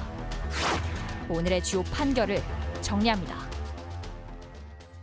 자, 오늘 법 먼저 첫 번째 재판 어떤 사건인지 좀 설명을 해 주시죠. 네, 미성년자를 감금하고 가혹행위를 했던 이 20대 남성 일당이 붙잡혔습니다. 인천의 모텔이나 식당을 데리고 다녔다고 하고요. 무려 68시간 동안 감금을 했다고 합니다. 이 가혹행위는 이제 돈을 빌렸는데 갚지 않아서 이렇게 가혹행위를 했다는 건데 매운 음식을 먹이기도 하고 때리기도 했다고 합니다. 자, 그러면 이쯤에서 오늘 법 체크포인트 짚어보죠. 매운 음식 고문입니다. 자, 일단 오늘 좀 사건에서 눈길이 가는 것은 그 어떤 학대 행위의 주된 행위들이 팀장님 네. 매운 음식 아주 그냥 맵디 매운 그런 음식들로 사실상의 고문을 했더라고요. 그리고 보통 일반적으로 채권자가 채무자들을 이렇게 음식보다는 폭행을 한다든지 뭐 흉기로 압박을 해야 되는데 특이하게 좀 특이한 성격인데 아무튼 음식으로 고문했다고 하는데요. 제가 내용을 봤더니 식당에서 그 피해자한테 마늘과 고추, 그다음에 와사비라고 아십니까? 와사비. 고추냉이. 매운 거, 예, 고추냉이. 예. 그거를 넣은 그 쌈을 싸가지고 한 4-5번을 먹였다는 거예요. 얼마나 맵겠습니까? 또 그리고 편의점에서 불닭 소스라고 또 뜨거운 거 있어요. 매운 거. 거기에다가 또 겨자를 넣었어요. 순댓국에 국물까지 다 먹으라고 했고 또 캡사이신이 뭔지 아십니까? 아우, 예. 그거를 뿌린 닭꼬치를 억지로 먹게 했는데 내가 이해 안 가는 거는 아니 돈 갚아라 그러면 상당 본인 부모한테 연락할 수도 있거든요. 미성년자이기 때문에. 그런데도 불구하고 때리는 것도 아니고 어떻게 음식을 강제로 먹여가지고 고문하는지 이해가 안 가거든요. 그러니까 제가 이 사건을 보면은 좀 특이한 사건이다. 아, 음식으로도 고문을 하는구나. 이거 뭐 옛날 프랑스에서 거기에다가 막 넣는 거 있죠. 푸아그라. 푸아그라? 푸아그라. 그렇죠. 그거 생각이 나는 거예요. 예. 억지로 먹였는지. 근데 푸아그라는 맵진 않지 않습니까? 아, 매운 걸 먹였다? 독한 사람들입니다, 이 사람들. 아, 예. 자, 아무튼 근데 저는 백 변호사님 이게 보니까 20대 3명이 20대가 고등학교 1학년 나이 되는 10대한테 돈을 빌려줬다는 거예요. 저는 이것부터가 좀 이거 뭐지 싶고 말이죠. 그러니까 이것도 정확하게 뭐 돈을 빌려줘서 뭐 얼마의 이자를 받으려고 했고 이런 건 잘 정확하게 지금 기상으로 확인되지는 않았는데 그 지금 말씀하셨던 것처럼 미성년자한테 금전을 대여해 준 행위도 어떤 경위로 됐는지 사실 좀 확인해 볼 필요가 있는 맞습니다. 것 같고요. 그리고 좀 특이하죠. 보통은 이렇게 감금을 해서 폭행을 하거나 다른 방식 가혹행위라는 경우가 많은데 제 개인적인 생각으로는 사실 이 매운 음식이라는 게 통증이거든요. 그것도 통증이에요. 통증인데 때리면 자국이 남잖아요, 몸에. 예. 근데 매운 음식 먹으면 남나요? 아, 그렇군요. 그러니까 이걸 내가 돈을 안 갚으면 계속 이 고통을 당해야 된다고 해서 더 공포감을 불러일으키는 방법으로 우리가 지금 제목상으로 막 불닭 소스 이러니까 좀 약간 웃겨 보이지만 예. 이걸 직접 계속 먹어야 되는 사람 입장에서 보면 그럼요. 그거는 때리는 것보다 더한 고통이 될 수 있기 때문에 저는 오히려 이게 무슨 좀 약간 뭐 재밌는 사건이 아니라 오히려 더 지능적이고 더 교묘한 사건이라고 개인적인 생각이 좀 듭니다. 그렇군요. 승현님, 네네. 승현님은 그 매운 음식 잘 드십니까? 저는 뭐 먹기는 먹는 편입니다. 예. 근데 이제 고추냉이 뭐 쌈 또 그거 겨자를 순댓국에 풀어가지고 그 국물까지 다 먹게 하고 근데 여기서 멈춘 게 아니라 무슨 촬영까지 했다고요? 먼저 이 사건을 보면서 꼭 한 말씀 드리고 싶은 우리 시청자 여러분께 꼭 드리고 싶은 거는 미성년자가 어떤 법률 행위를 했을 때는 우리 민법상 미성년자를 절대적으로 보호합니다. 만약에 채권 채무 관계가 만들어졌다 할지라도 부모는 언제든지 이 채권 관계를 취소할 수 있고 거기에 대해서 계약을 해지할 수 있는 권한이 전적으로 보장되어 있기 때문에 이러한 청소년들이 혹시나 이런 문제 있을 때는 반드시 부모님께 말씀하시고 이 부분은 전혀 민사상 문제가 안 되니까 이런 부분에 따라다니실 필요 없다라는 말씀 먼저 드리면서 두 번째는 얘들이 얼마만큼 좀 악랄했는가 하면 자동차를 타면 자동차의 그 문 사이에 목만 요렇게 내게끔 만들었다는 거예요. 세상에. 그러니까 요만큼 차가 요렇게 올라오면 요렇게 만들어서 그거를 촬영했다라고 이야기를 하는 거고 또 사람이 가장 힘든 게 자기가 원치 않게 속옷만 입게 됐을 때가 굉장히 부끄러운 상태거든요. 근데 그렇게 속옷을 입은 상태에서 춤을 출 것인지 아니면 맞을 것인지에 대해서 그 이야기를 했다라고 하니까 사실 그 순간에 이 피해자는 자기가 갖고 있는 인격이 거의 말살되는 거의 무너지는 그런 경험을 하지 않았을까 그렇게 생각을 합니다. 예, 정말 못된 사람들이네요. 아니 근데 앞서 백 변호사님 말씀하신 것처럼 이런 아주 매운 음식을 먹여서 고통스럽게 하는 거 혹여 이거 보면서 아, 그 방법이 있구나. 상처가 안 남게 하는 방법이 있구나라고 또 뭐 무릎을 치는 사람들이 있을지 모르겠는데 그러다 이렇게 결국 잡힙니다. 자, 백 변호사님. 이 적용된 혐의부터 좀 정리를 해 주시죠. 일단 아까 뭐 속옷만 입고 춤추라고 해서 그걸 촬영을 하고 아까 목만 내밀어서 그걸 촬영해서 SNS에 올렸으니까 이건 명백하게 정보통신망 촉진 및 정보보호연합 법률 그 안에 있는 명예훼손죄에 해당할 수 있고요. 두 번째는 그러니까 감금만 하고 그 이후에 플러스 가혹행위라는 경우에는 일반 감금죄가 아니라 중감금죄가 되고요. 그 다치기까지 했으니까 중감금 치상죄가 일단 해당이 됩니다. 그래서 일단 일반적인 감금치상보다는 훨씬 중하게 처벌하고요. 7년의 징역형이 처해질 수 있습니다. 자, 그래서 법원 판단이 나왔을 것 같은데요. 백 변호사님 그것도 좀 정리를 해 주시죠. 일단 법원에서는 이제 이 남성들은 이렇게 주장을 했습니다. 저희 처벌 원하지 않는다고 피해자가 얘기했다. 그러니까 처벌 불원서를 냈다고 하는데 이 피해자가 처벌 불원 정확하게 명백하게 표현한 적 없다고 했고 그래서 이제 명예훼손죄 부분 관련해서 재판부가 그 부분을 이제 이 가해자들 피고인들의 주장을 받아들이지 않았고요. 일단 주도적인 역할을 했던 가해자 A 씨는 징역 1년, 그리고 가해자 B 씨 징역 8개월, 가해자 C 씨는 징역 8개월에 선고를 내렸고요. 예. 좀 아까 말씀드렸던 것처럼 억지로 매운 음식 먹이고 속옷만 입고 춤을 추게 하면서 수치심을 느끼게 하는 등 이 가혹행위의 형태 자체가 굉장히 죄질이 안 좋다라는 취지와 함께 실형 선고를 한 겁니다. 승현님, 네네. 보통 이렇게 가학적인 성향의 이런 사람들 있잖아요. 뭐 남이 이제 고통스러운 모습을 막 웃고 즐기면서 그걸 심지어 촬영까지 하고 이런 사람들 좀 어떻게 좀 봐야 됩니까? 되게 좀 말씀드리기 좀 죄송스러운 말씀인데 이게 우리나라의 사이코패스라는 사람들이 굉장히 적게 존재할 것이라는 생각조차도 좀 전 버려야 한다라는 생각이고 사이코패스가 접근하는 과정이 있고 사이코패스가 되는 과정이 있거든요. 그러면 그 사이에 우리가 소시오패스라 그래서 사회적인 어떤 활동을 하면서 다른 사람에게 가학을 하고 그 가학을 통해서 자기가 기뻐할 수 있고 그중에서 가장 중요한 거는 그 사람을 조종해서 자기 마음대로 부릴 수 있다는 게 아마 이 사람들한테 가장 큰 그 성취감이었다고 생각하는데 예. 이런 경우에 있어서 거듭 말씀드리지만 아까 징역 8개월, 징역 1년 저는 그것도 중요하지만 이들이 정말로 세상에 나왔을 때 자기들이 잘못했는 걸 알 수 있는 좀 제대로 된 좀 의료를 할 수 있는 좀 사법처우라 그러거든요. 의료처우가 좀 만들어져야 되지 않을까. 얘들 나오면 똑같이 할 거예요. 그러니까 저도 그게 좀 걱정이어서 그래서 좀 그 교정시설에 좀 제대로 좀 교정해서 할 수 있는 여러 가지 조치를 좀 취했으면 좋겠다라는 말씀드리겠습니다. 알겠습니다. 첫 번째 법 이렇게 마무리하고요. 두 번째 재판 체크포인트 짚어보죠. 무일푼으로 순금을 구입했다.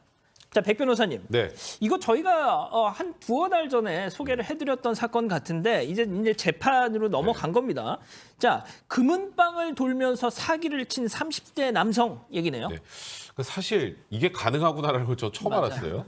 그러니까 일단 이 남성이 이제 올해 5월 달부터 이제 이 범행을 시작을 하는데 중구향 금은방에 가서 310만 원짜리 골드바 한 개를 삽니다. 사는데 실물 카드가 없어요. 근데 요즘 실물 카드가 없어도 카드 번호하고 유효기간하고 뭐 카드 승인 번호를 이제 미리 받으면 그걸 가지고 결제를 할 수 있단 말이죠. 근데 일단 제가 실물 카드가 없으니까 제가 입력을 할게요. 그래서 이미지 뭐 관련해서 막 뭐 여러 가지 유효기간부터 다 입력을 하면 이제 전표가 나오는데 그 전표가 사실 승인이 제대로 안 된 전표거든요. 근데 승인이 된 것처럼 이렇게 쓱 이제 빼서 나오면 이 또 금은방 주인은 물건 하나 판 걸로 생각을 하는 거죠. 그러겠죠. 근데 이게 한 번 하다가 이제 점점 이게 걸리지 않는데라고 하다가 이게 되네. 나중에는 1,338만 원어치 순금 목걸이 2개를 또 구입하면서 거의 똑같은 방식으로 범행을 했고요. 그래서 이 남성은 올해 8월 1일까지 총 6회에 걸쳐서 8,139만 원어치 순금을 편취한 사건입니다. 자, 팀장님, 이게 말이죠. 이 전화 승인, 그러니까 보통 뭐 갑자기 정전이 되거나 이런 카드 단말기가 먹통이 될 경우에 뭐 이런 또 전화 승인을 통한 결제 방법이라는 게 있다는 거예요. 그렇죠. 그런데 이 이자는 그 전화 승인을 통한 가짜 사기를 치는 방법을 딱 깨닫고 지금 이렇게 한 거 아닙니까? 그렇죠. 일단 범인들이 자기가 썼던 수법이 잘 통하거나 성공하게 되면 계속 쓰거든요. 이게 이제 수법 범죄라고 하는데 이 피의자 같은 경우에는 말씀드린 대로 단말기에 뭐 잔액 부정이 나온다든지 카드사 안 되게 되면은 본인이 이제 직접 입력시키는 게 있는가 봐요. 입력시키는데 가짜번호 입력시켜도 주인은 모르지 않습니까? 예. 근데 승인 그 카드사에서 승인을 해주는데 승인이 온 것처럼 하고 하게 되면 전표가 나오지 않습니까? 예. 그러면 금은방 주인은 진짜인 줄 알겠죠. 그런데 금은방 주인이 이거를 카드사에 확인할 수 있는 방법이 뭐냐면 이 피해자가 근무 끝나는 6시 이후라든지 예. 주말에는 이제 근무를 안 하지 않습니까? 예. 연락할 방법이 없는 거예요. 그러니까 전표만 보고 결제 승인이 났구나 하고 적기 때문에 이 수법이 통한단 말이에요. 그러니까 이 피해자는 계속해서 성공한 수법을 계속 썼기 때문에 피해자가 많이 발생할 수 있었는데 아까 그 백 변호사님도 잘 몰랐던 것 같아요. 일반인들이 이런 걸 안 하니까. 하지만 그렇죠. 이 허점을 아는 사람들은 허점을 이용해서 많이 피해를 줄 수가 있는 거죠. 평일 오후 6시 이후, 그러니까 카드사와 연락이 안 되는 평일 오후 6시 이후나 주말을 노렸다. 아니 그러니까 진짜 백 기자 뭐 생각해봐요. 카드 전표가 찍찍찍찍찍 이렇게 나오면 아니 뭐 저도 당장 그렇고 이게 결제가 됐나 보다 하지 그걸 누가 의심을 하겠습니까? 자 그런데 그게 끝이 아니었다고요? 이 남성 이것뿐만이 아니라 또 수표도 위조한 혐의를 받습니다. 컬러 복사기로 위조를 했다고 하는데 이렇게 해서 당좌 수표 1장 그리고 자기합 수표 2장을 위조를 했고 이 돈은 클러치백을 사고 술값을 냈다고 합니다.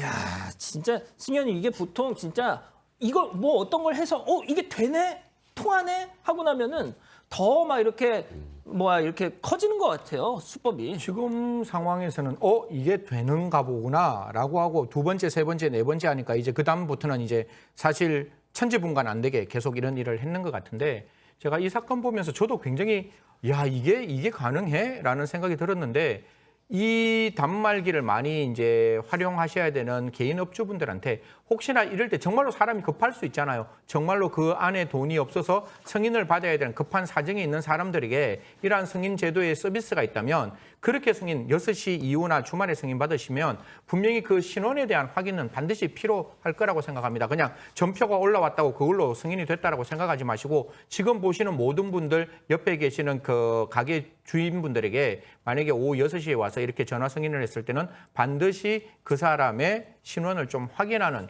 여러 가지의 더 이중 장치를 조금 취해 놓는 게 필요하다는 말씀드리겠습니다. 자, 제가 한 가지 팁을 알려드릴게요. 보통 이자도 그랬고 보통 이런 카드 단말기 사기범들이 딱 해서 주인이 먼저 이렇게 누를 거 아닙니까? 안 될 거 아니에요. 그러면은 안 됩니다 하면은 그거 저 한번 줘보세요. 제가 해볼게요. 이런다는 거죠. 그러니까 카드 단말기를 그 손님한테 맡기지 마십시오. 자, 그렇게만 생각을 해주시면 될 텐데. 자, 팀장님. 아무리 이렇게 기발한 또 사기를 쳤지만 결국은 잡혔잖아요. 그렇습니다. 8월 7일 날 17시경에 이제 금방에 와서 마포구에 있는 금방에 사다 검거가 됐는데요. 그 전에 이 사기 수법이 되니까 아마 경찰에서 작물 분표라든지 돌렸던 것 같아요. 그러니까 금방 주인들이 알고는 있었는데 전화가 와서 골드바를 사라고 온다 하니까 오라고 한 것 같아요. 왔는데 범인이 아까 말씀드린 대로 단말기를 누른 게 아니고 주인이 누르니까 이게 안 되지 않습니까? 미술 끝났어요. 못했는데 단지 주인이 이걸 알고 있었기 때문에 그 단말기 누르면서 시간을 끌었던 것 같아요. 무슨 말이냐면 경찰이 바로 오지 못하거든요. 그러니까 우리가 그 업주들하고 거래할 이렇게 통보를 할 때는 우리가 갈 시간이 있으니까 손님 오게 되면은 범인 오면 시간을 끌어달라. 근데 주인이 시간을 잘 끌어줬어요. 그런 바람에 출동을 해가지고 무사히 검거를 했는데 이 수법이라는 것이 본인이 쓴다 하더라도 원숭이는 다음에 떨어지니까 계속 쓰다 보니까 검거가 된 거예요. 그렇군요. 자, 재판에 넘겨졌습니다. 백 변호사님. 네, 일단 뭐 이 남성의 범행은 첫 번째 사기, 그다음에 아까 사기 치려다가 실패했던 사기 미수, 그리고 그 수표 위조했던 부정수표 단속법 위반, 그리고 카드 전표 조작했던 위조 유가증권 행사 혐의, 벌써 혐의가 4가지입니다. 이 4가지로 기소가 됐는데 일단 결론적으로 징역 2년 2개월에 벌금 200만 원이 선고가 됐는데요. 이 사람이 이게 처음이 아닙니다. 아이고. 또 이게 동정역과 사기 전과가 있었고요. 그럼 그렇지. 그리고 누범 기간이었기 때문에, 그러니까 출소하고 곧바로 금방 또 이런 범행을 저질렀다라는 부분. 그리고 쉽게 말해서 하나 뭐 범죄에 딱 그 얘기가 되니까 계속 반복했죠. 그리고 피해도 거의 대부분 회복을 못 시켜줬고 이런 걸 다 고려해서 징역 2년 2개월에 실형이 선고됐고 또 벌금 200만 원까지 함께 아니 선고가 된 피해 겁니다. 회복이 안 됐다면 백 변호사님 네. 그분들 돈 어떻게 돌려받아요? 일단 이런 경우에 배상명령 신청이라고 해서 형사재판하는 과정에서 이 소위 민사까지 같이 해주는 그 제도가 있는데 문제는 그렇게 해서 배상하라고 결정은 당연히 나옵니다, 법원에서. 문제는 아까도 말씀드렸지만 이 남성이 돈이 없으면 몸으로 때우는 거예요? 그러니까 이 사람이 돈이 없는데 국가에서 이걸 대신 피해를 회복해 주진 않잖아요. 그렇진 않죠. 근데 그렇기 때문에 사실 이런 피해를 당하면 피해 보기 거의 어렵습니다. 아이고 참. 승 의원님 네네. 진짜 이런 치능적인 사기범들 좀 짧게 어떻게 해서 좀 예방할 수 있는지 좀 팁 좀 알려주시죠. 가장 중요한 거는 사기를 당할 때 그 사기꾼들이 맞는 모습을 우리가 어떻게든지 국가가 적극적으로 좀 알려줘야 되는 거고 이런 부분도 국민들에게 안 알려줬기 때문에 이런 사건들이 좀 나오고 있는 거거든요. 그래서 신종 사기 수법이 나왔을 때는 반드시 국가가 적극적으로 사기 수법을 알아야 거기에 대처할 수 있는 거잖아요. 그래서 꼭 좀 국가가 적극적인 이거는 범행 수법을 알려주는 게 아니라 범죄를 예방하기 위한 차원이니까 꼭 좀 국가가 적극적으로 우리 사건 반장에서도 알려주고 있으니까요. 국가도 우리와 같이 사건 반장과 같이 알려줬으면 좋겠습니다. 알겠습니다. 오늘 법 이렇게 마무리하고요. 계속해서 사건 엑스파일 이어갑니다.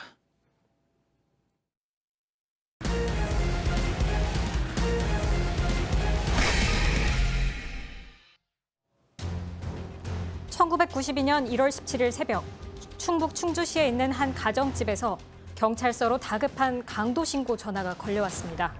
경찰이 출동했을 때 방 안은 온통 어지럽혀져 있고 한 남자가 죽어 있었습니다. 그리고 시간은 수년 전으로 되돌아갑니다. 어려서 아버지를 잃은 소녀가 7살이 되던 해 어머니는 한 공무원과 재혼을 합니다.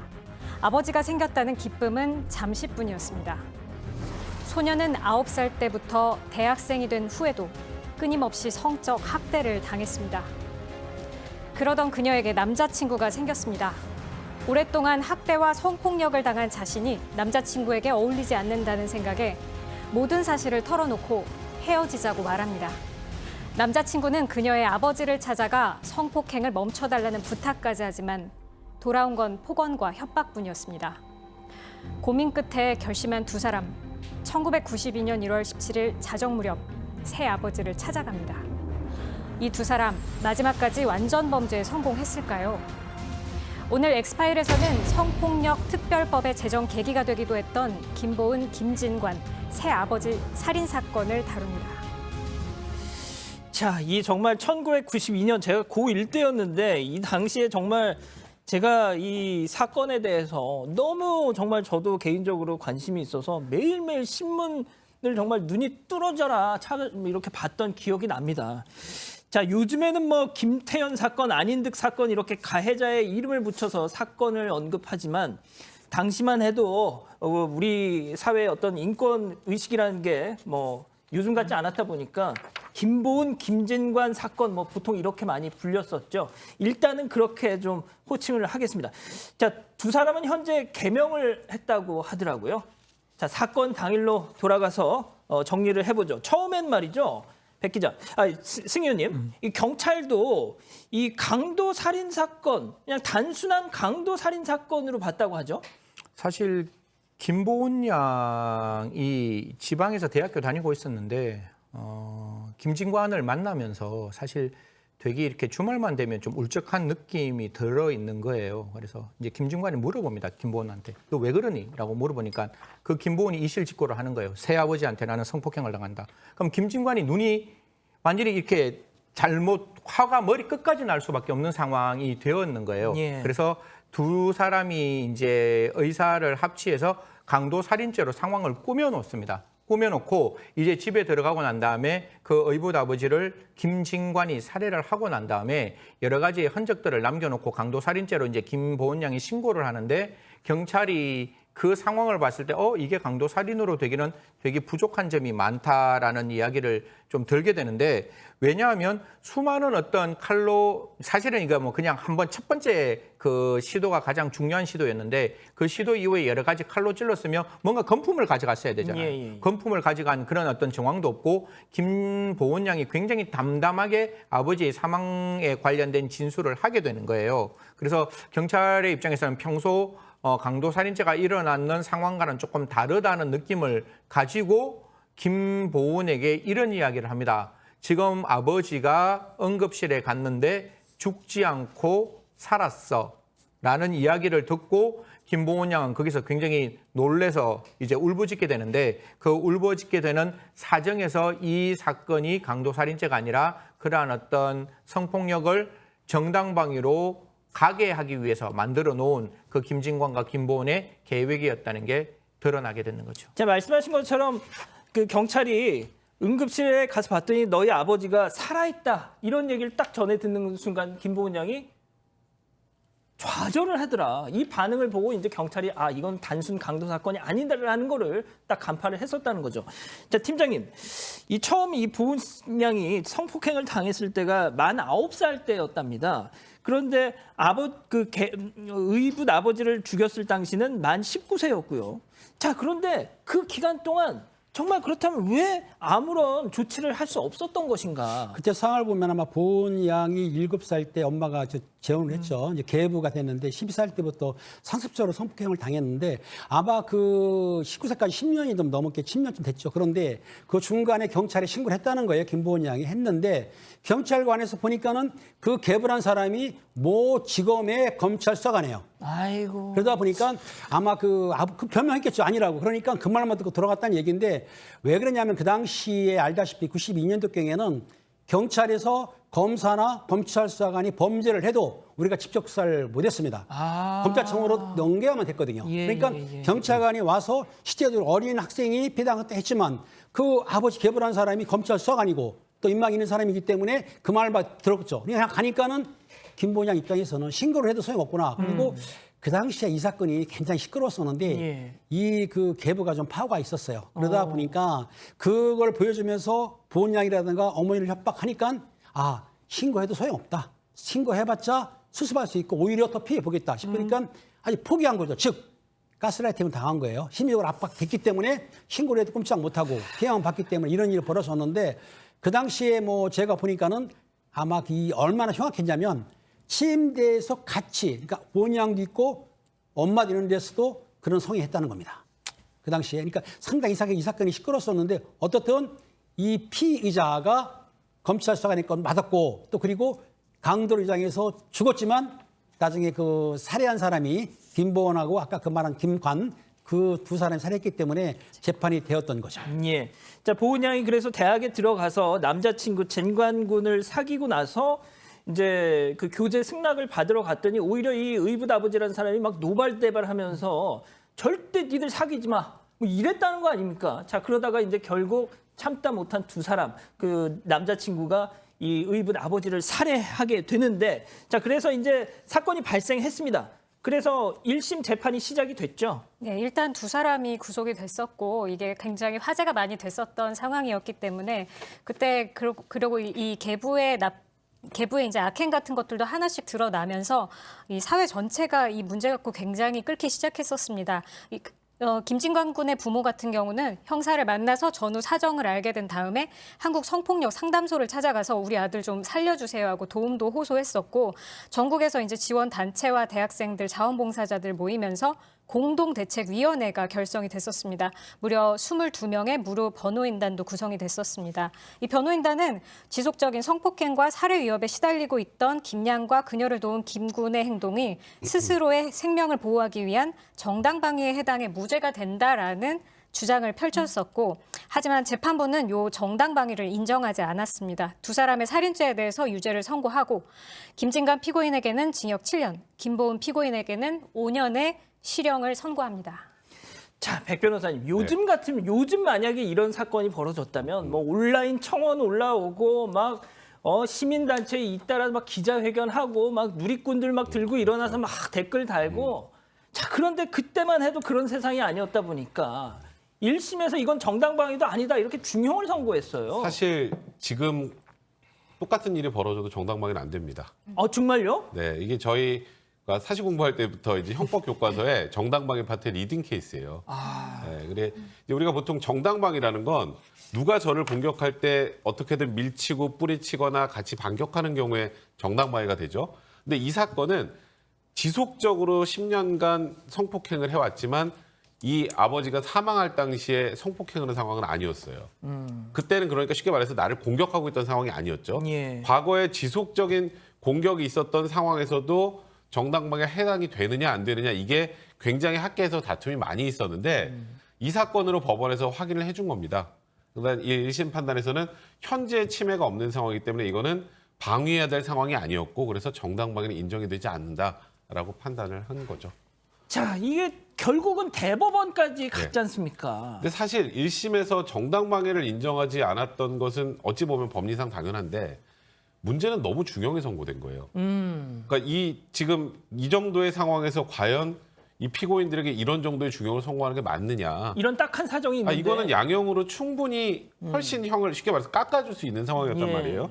그래서 1심에서는 지금 2명에게 전부 7년, 5년의 중형을 선고했지만 항소심에서는 김진권 군에게는 징역 5년, 어쨌건 직접적으로 사람을 살해했기 때문에 살인죄 형량의 하한을 선고했고요.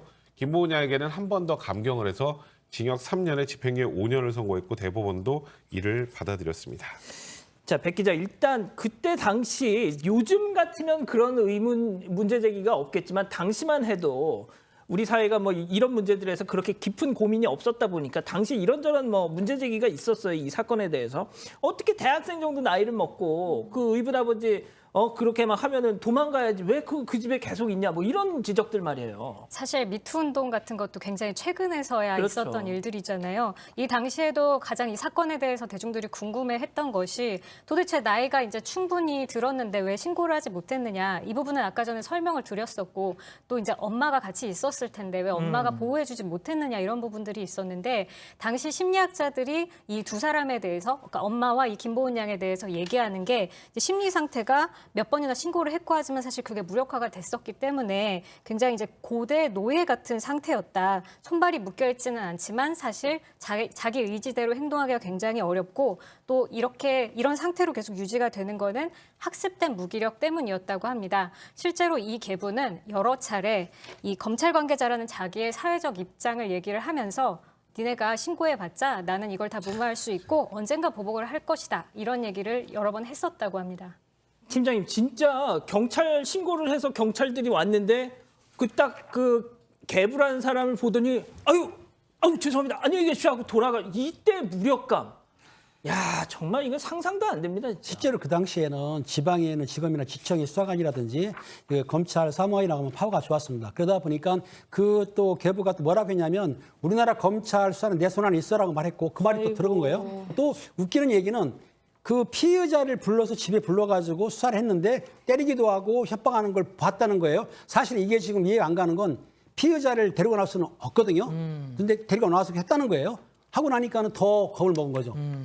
내가 뛰어야 벼락이구나, 꼼짝 못하겠구나. 이걸 보이기 위해서 그렇게 했다고 하는데 그렇다고 한다면은 이 그 어머니와 딸이 얼마나 많은 공포를 느꼈겠어요. 그렇기 때문에 검찰 수사관이라는 지위를 이용해 가지고 완전히 손아귀에 장악을 한 거죠. 그러다 보니까 본인들이 뭐 어찌할 방법이 없었던 거예요. 이 예. 사건이 사실은.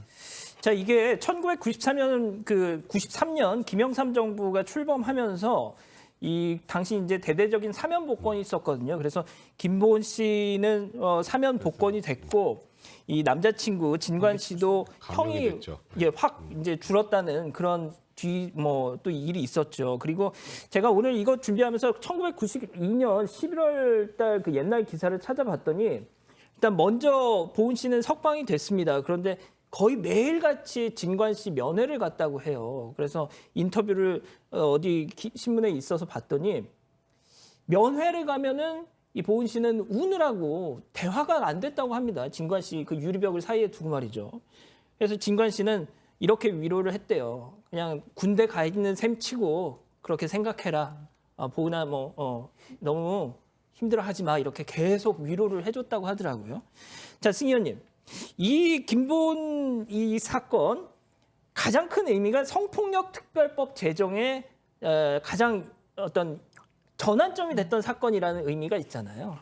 사실 뭐 우리나라 과거 역사를 좀 돌이켜 보면 뭐 최말자 할머니 사건 때도 그렇고 성폭행을 당한 피해 여성에게 가해 남성과 결혼을 하라라고 그냥 편하게 이야기하는 게 그 당시에 수사의 관행이었고 재판의 관행이었고 사실 피해 여성이 가지고 있는 성적 자기 결정의 자유를 정조라는 이름으로 여성에게 강요했던 그런 시기였습니다. 그럼에도 불구하고 이 사건에서 사실 대부분은 굉장히 전향적인 판단을 해요. 현재성이 없다고 볼 여지가 없는 것은 아니나 굉장히 어려운 말인데 결국 현재성이 있었는데 결국 김진관 씨가 그 의붓 아버지의 생명을 빼앗아갔기 때문에 상대성이 없다. 그러니까 상당성이 없기 때문에 정당방위를 인정해주지 않는 사건을 들여다보면서 과거의 가해자가 지금의 피해자로 전환되는 이런 상황은 맞아야 되지 않느냐. 특히 어릴 때부터 그렇게 성폭행했는 사람들은 엄혹하게 강력하게 처벌해야 된다라는 주위의 어떤 여론이 만들어져서 이 내용을 가지고 성폭력 처벌법도 만들어지고 또 아동 성폭행에 대해서는 가장 강력한 처벌을 할 수 있는 계기가 되었다라는 말씀드리겠습니다. 알겠습니다. 자, 이렇게 정리하고요. 이어서 사건 상황실 넘어갑니다.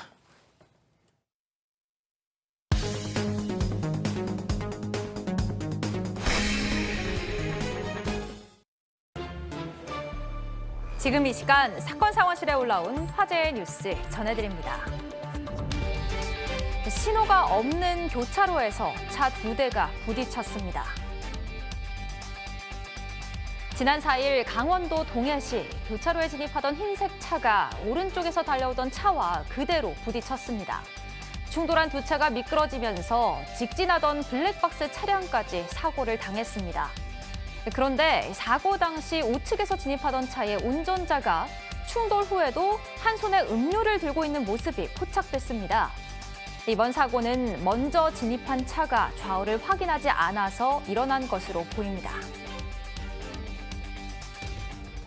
순찰차를 인도에 주차한 경찰관들이 논란이 되고 있습니다.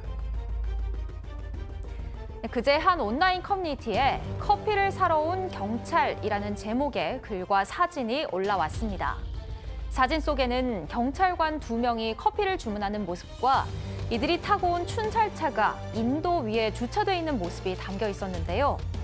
이 사진을 두고 누리꾼들과 또 경찰 내부에서 교통법규는 지켜야 한다는 입장과 언제든 최대한 빠르게 출동하기 위해서는 불가피하다라는 입장으로 갑론을박이 벌어졌습니다.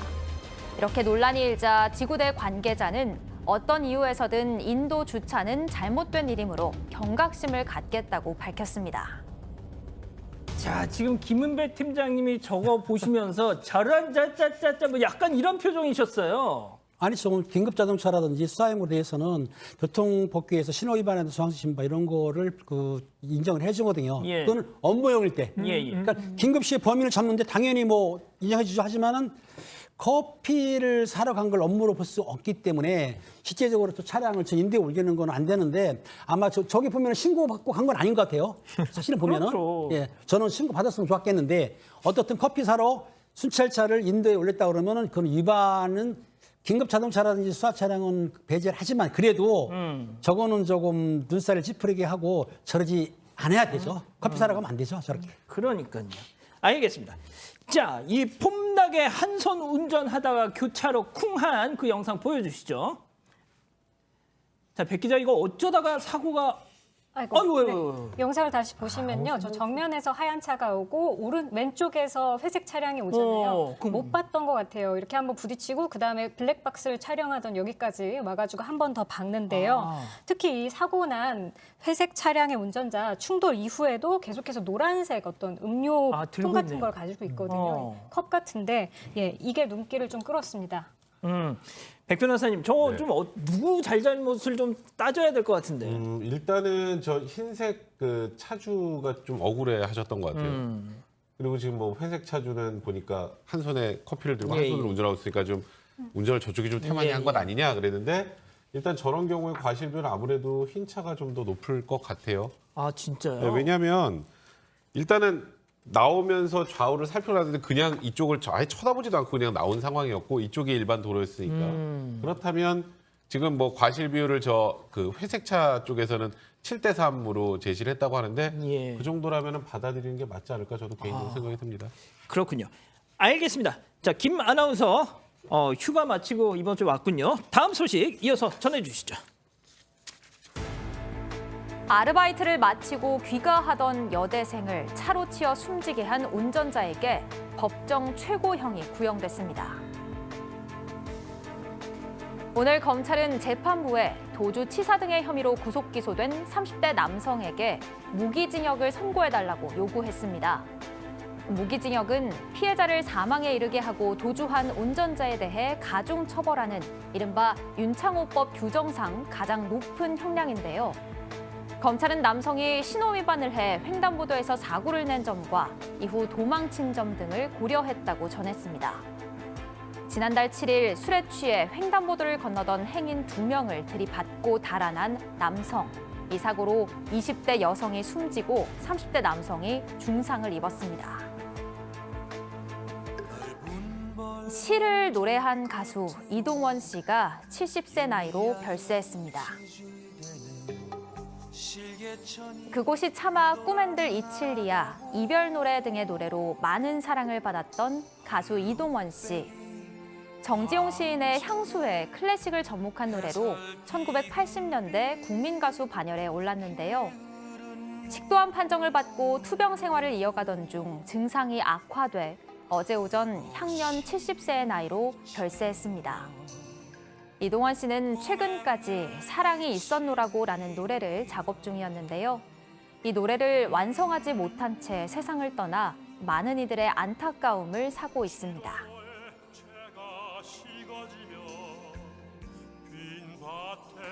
아름다운 노래로 사람들을 다독여주고 마음을 어루만져줬던 가수죠. 시를 노래한 가수 이동원 씨의 별세 소식에 여러 동료들과 팬들이 추모의 뜻을 전하고 있습니다. 지금까지 사건 상황실이었습니다. 아, 이동원 씨가 돌아가셨군요. 백 기자가 조금 소개를 해주시죠. 네, 이 가수 이동원 씨는 1970년에 데뷔했습니다. 시를 노래하는 가수로도 잘 알려졌습니다.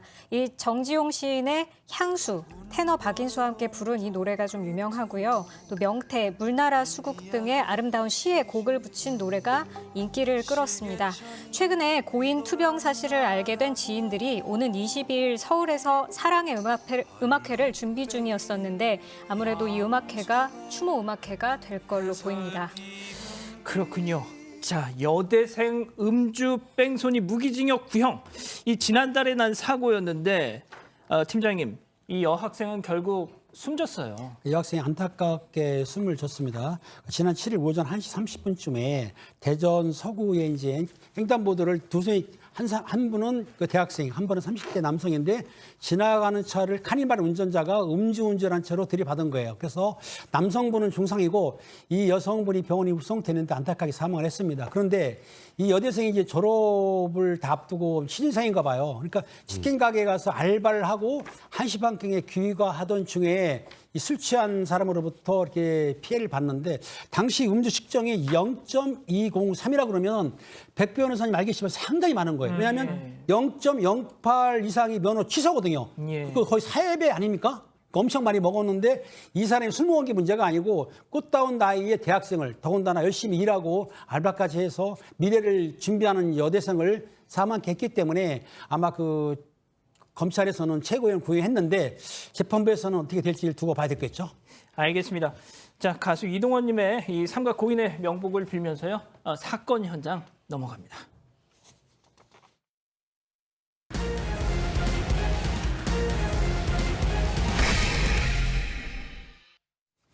자, 신개념 소통방송 사건반장, 우리 가족 여러분들 사연 기다리고 있습니다.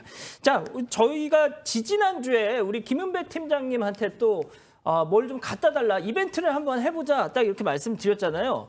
자, 오늘 가지고 오셨습니다. 자, 이거 한번 보시겠어요? 이 펜던트인데, 예, 보이시나요, 이거? 빼보세요. 자, 다시 한번 잡아주십시오. 이게 경찰 이렇게 딱 이름이 박혀 있는, 야, 이런 거 진짜 현관문 앞에 딱 걸어놓으면은 이거 어떻게 들어옵니까, 이거? 예? 자, 이거 어떤 이유로 이 선물을 준비하신 건가요? 예, 우리 이제 그 사건 상황실 이거 보시는 분들이 좀 열심히 들으라고, 저 듣고 경찰들을 좀 사랑해 주시라고 그렇기 때문에 제가 선물을 준비했습니다. 자, 이게 말이죠. 저희가 또 이 펜던트 2개 그리고 또 무슨 볼펜도 하나 준비하셨죠? 예, 볼펜이 S 뭐뭐뭐 붙은 고급 볼펜입니다. 아, 예. 뭐 무슨 포도리 인형 이런 건 없으시죠? 아, 인형은 아니고요. 경찰 마건이 있는데 네. S 어쩌고 저쩌고 볼펜. 그 아무튼 되게 유명한 네네. 예, 그런 볼펜인데요. 자, 그래서 저희가 또 퀴즈를 내야겠죠. 퀴즈를 맞춰주신 분 세 분께 우리 김 팀장님의 선물 보내드리겠습니다. 자, 그럼 퀴즈를 내야겠죠. 자, 우리 김은배 팀장님이 검거한 조직폭력단의 이름은 뭘까요? 자, 1번 서방파, 2번 양은이파, 3번 광명사거리파. 야, 이거 처음부터 보신 분들만 맞출 수 있는데. 맞습니다. 아. 다시 보기는 보셔도 돼요. 그렇죠. 그리고 제가 힌트 하나만 드리자면 자수해서 광명 찾아야 됩니다. 광명을 찾아야죠. 맞습니다. 네네. 알겠습니다. 자, 이메일 주소 한번 올려주십시오. 예, 사반@jtbc.co.kr로 정답을 보내주십시오. 자, 오늘 찾아갈 첫 번째 현장 중국으로 가보시죠. 눈이 왔습니다. 폭설로 눈이 제법 쌓인 중국의 한 도로인데 커플이 보입니다. 눈밭에서 한 커플이 눈싸움을 하고 껴안고 그러다가 남자가 여자를 밀어서 눈밭에 넘어뜨립니다. 도와주지는 않고 놀리기만 합니다. 여자친구가 결국 혼자 일어나네요. 그리고 눈을 한 움큼 쥐어서 남자친구에게 던집니다. 그런데 그러는 사이에 주머니에서 뭔가 하나 툭 떨어졌습니다. 뭐죠, 저거? 이 휴대전화입니다. 여자친구가 눈싸움을 하려고 일어나려다가 주머니에서 휴대전화가 떨어졌던 아이고야. 건데요. 여자가 이 사실을 지금 모르고 있는 것 같습니다. 네네. 한 노인이 뒤쪽에서 걸어옵니다. 네, 여성의 휴대전화가 떨어진 곳으로 가더니 발로 슥슥 휴대전화를 야, 덮어버립니다. 그리고 자꾸 돌아보면서 확인을 합니다. 잘 덮였나? 이렇게. 진짜 저렇게 감추는 거는 만국 공통이네요. 그러니까. 네, 휴대전화를 훔쳐가려는 줄 알았는데 일단 노인이 그냥 사라집니다. 남들 못 보게. 못 보게 아까 발로 이렇게 쓱쓱 해놓고 일단 지나갑니다. 커플들은 모르고서 지금 계속 지나가고 있습니다. 그러네요. 네, 저 멀리까지 가버렸고 저 맞은편 도로로 길을 건너가기까지 합니다. 그 모습을 지금 뒤쪽에서 남성이 계속 지켜보고 있습니다. 계속해서 주변을 좀 두리번 거리고 있는데요. 예, 지금 다시 왔어요, 몸을 다시. 돌려서 돌아옵니다. 네, 휴대전화가 덮인 곳으로 와서 발로 쓱쓱 다시 자, 남자 지금 하나 주변을 두리번거리더니 다시 줍습니다. 줍습니다. 네, 방금 가지고 주웠습니다. 예, 이 모습이 거리에 설치된 CCTV 영상에 고스란히 다 담겨버렸습니다. 세상에. 예, 경찰이 휴대전화 절도 사건을 조사하자 이 남성은 여성에게 휴대전화를 다시 돌려줬다고 합니다. 다행이긴 하네요. 네. 아니 근데 백 변호사님 네. 보통 그렇게 5만 원짜리 떨어져 있으면 그렇죠. 일단 자기 발로 밟아서 밟죠, 일단. 밟잖아요. 이거 완전 이거 다 똑같아. 그러니까 이게 어느 나라랑 똑같네요. 발로 툭툭 쳐서 눈으로 덮여놓으면 자기가 이제 지나갈 때 다른 사람이 주워가면 안 되니까. 바로 가져가면 그러니까 너무 피해자가 티나니까. 주워 다시 찾을 거라는 생각한 게 아니라 자기 말고 다른 사람이 자기가 발견을 가져갈 거 저렇게 해놓은 것 같은데 요즘에는요. 지금 이것도 어느 나라랑 똑같은 것 같은데 저 CCTV 때문에 결국 다 걸립니다. 그렇습니다. 알겠습니다. 자, 저러면 잡힙니다. 다음 현장 호주로 이어가시죠. 깜깜한 밤인데요. 도로 위에 자동차 한 대가 갑자기 멈춰 섭니다. 좌회전도 할 수가 없는 상황이고 문이 근데 이렇게 떨어질 듯하게 그러게요. 열리네요. 네. 경첩에 흔들흔들하게 지금 위태로운 모습 보이고 남자가 갑자기 맨발인가요? 맨발로 지금 뛰어내렸습니다. 뭔가 이상해 보이는데 여기서 끝이 아닙니다. 마침 반대편에서도 조수석에서도 남성이 왜- 내리고 들판으로 가서 싸움을 벌이려고 하는 것 왜 같습니다. 싸워요? 왜 거리를 저래? 지금 잡네요. 예, 마주 보고 섰는데 서로한테 소리를 지르고 손가락질도 지금 하고 있습니다. 이렇게 주먹을 날리는 것 같은 신용도 좀 보이고요. 예, 갑자기 이제 싸울 것 같았는데 갑자기 호응을 합니다. 양팔을 확 벌리더니 지금 껴안고 있어요. 예. 아니 지금 뭐 하는 거야, 저 사람들. 예, 그런데 그 모습을 지켜보고 있었는지 차 안에서 다른 남성 한 명이 또 내립니다. 남성이 지금 3명이 됐습니다. 블랙박스 차량, 지금 서 있는 차량을 향해서 흠칫을 하면서 갈 길 가라는 듯이 손짓도 합니다. 그 뒤로는 약간 분위기가 아까랑 달라져서 화해하는 듯한 모습인데요. 네, 다시 차 안으로 들어가려고 하는 순간 경찰차가 왼쪽에서 다가옵니다. 남성은 금방이라도 부서질 것 같은 문을 열려고 애를 쓰지만 경찰차가 가까이 오자 자동차가 출발해 버립니다. 남성 한 명이 혼자 차를 몰고 친구들 다 두고 도망을 간 것 같습니다. 남자 2명만 남았습니다. 그리고 아직도 맨발인 것 같습니다. 아니 지금 이 상황이 뭔지 좀 제대로 좀 설명해 주세요. 나 이해가 안 가는데. 예, 이 블랙박스로 영상을 담은 운전자도 이 상황을 좀 믿을 수 없는 건지 이 상황을 굉장히 자세하게 중계를 했습니다. 운전자가 도주한 자동차를 뒤늦게 따라서 가봤더니 놀랍게도 견인차에 실리고 있었다고 합니다. 급하게 도망가려다가 나무를 들이받은 모양입니다. 혼자 도주했던 남성은 어깨에 가벼운 부상만 입고 무사히 탈출했다고 합니다. 어떻게 이런 일이 하룻밤에 일어날 수 있는지, 무슨 일이 일어난 건지 사실 잘 모르겠는데요. 정말 한 편의 영화를 본 것 같습니다. 아 그러니까 이제 결론은 백 기자도 잘 모르겠다. 그러니까 갑자기 희로애락이 다 지나간 느낌이라서 싸우다가 내리고 서로 껴안고 놀다가 도망가고 하나는 들이받고. 블랙박스 차량 때문에 싸우려다가 자기들 문제될까 봐 갑자기 화해한 거 척한 것 같아요. 그러기엔 너무 텐션이 높지 않나요? 아, 그러니까 좀 그런 과정이 그거 아니면 저기 뭐 제정신이 아닌 것 같은데 거의. 좀 약한 건가? 그러니까 저도 그래서 그것 때문에 도망간 건가 예. 생각이 살짝 들더라고요. 알겠습니다. 자 다음은 미국으로 가보시죠. 네, 출발 알리는 총성과 함께 한 할머니가 홀로 경기장을 달리기 시작합니다. 오. 총총걸음인데 굉장히 날렵하죠? 관객들이 할머니를 향해 환호성을 보내는데도 아랑곳하지 않고 저렇게 앞만 보고 열심히 달리고 있습니다. 왜 할머니 혼자 뛰고 계시죠? 유명하신 분이에요. 별명이 허리케인 호킨스. 그러니까 원래 본명은 줄리아 호킨스입니다. 허리케인 빠르다 뜻인 것 같은데요. 1916년 출생이니까 지금 105살이라고 합니다. 아니 100살이 네, 넘으셨다고요? 맞습니다. 지난 6일에 열린 전미 시니어 경기대회에서 육상 100m 105세 이상 여자 선수 부분 흔치 않잖아요. 네, 그래서 혼자 뛰시는 겁니다. 정말 걷기도 쉽지 않은 나이인데요. 그런데도 호킨스 씨 단 한 번도 쉬지 않고 달렸고요. 1분 2초 95를 기록하면서 당당하게 금메달을 차지했습니다. 자, 저렇게 결승선을 넘자마자 코치진들과 포옹을 하는 호킨스 씨. 자, 우리 금메달 딴 소감 한번 들어볼까요? Joey, how did it feel? Wonderful. I'm so happy. Just stay healthy and keep running. And I'm going to keep running as long as I can. I find it fun. I like doing it. 아니 혹시 왕년에 선수셨나요? 네, 제 퇴직 교사십니다. 원래 교사셨는데 이미 뭐 시니어 대회에서 여러 차례 우승을 차지했던 경력이 있고요. 80살엔 사이클링 타임 트라이얼 대회에 출전하기 시작해서 100살이 되던 해 단거리 달리기로 이제 종목을 바꾼 건데요. 첫 대회 때부터 100세 이상 여자 부분 금메달을 땄다고 합니다. 와, 그 관리 비법이 뭡니까? 그러게요. 저는 그게 제일 궁금한데요. 사실 걷기도 힘든 나이시잖아요. 호킨스 씨 지금 105살의 나이에도 여전히 활동적인 생활을 즐기는 것으로 전해졌는데요. 지금 영상 보시면 그동안 뭐 매일 달리진 않았지만 내년 5월에 열리는 또 대회에 출전하기 위해 앞으로는 매일 2-3km씩 걷거나 가볍게 조깅을 하고요. 또 가끔은 50m 달리기도 연습할 생각이라고 하시네요. 힘들어도 포기하지 않고 계속해서 도전하는 호킨스 씨. 저도 응원하겠습니다. 자, 만수무강하시길 바라겠고요. 다음은 최근 온라인에서 화제가 되고 있는 영상 보시죠. 이건 뭘까요? 네, 밴쿠버 국제공항입니다. 그곳에 일하는 어느 직원의 SNS에 올라온 영상인데요. 직원이 비행기 안 수화물을 보관하는 곳에 있는데요.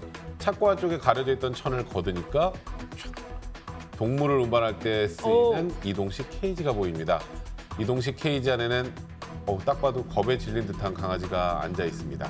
아, 비행기에 강아지 태우고 오면 저렇게 창고로 오는 겁니까? 네, 그래요. 네, 반려견과 함께 여행을 계획하는 사람이 직원한테 강아지가 비행기 어디에 있는지 보여줄 수 있느냐 이렇게 요청을 하니까 여기 있습니다 라면서 이 영상을 올린 겁니다. 각 항공사 약관에 따라 조금씩 다르긴 한데요.